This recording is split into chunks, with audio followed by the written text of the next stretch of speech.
Hi friends, now we have a lot of Word, Excel and PDF files we have. I will show you how to open the PDF, Word and Excel files without opening. We can see in the preview panel. I will show you how to check this.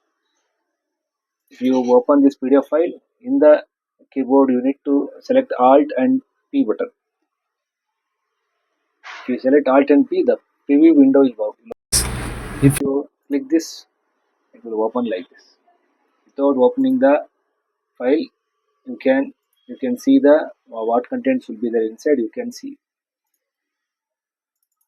in the Word also. You can see like this. See, in the Excel document also same thing. Okay, these are the PDF files. That's it. Okay, thank you.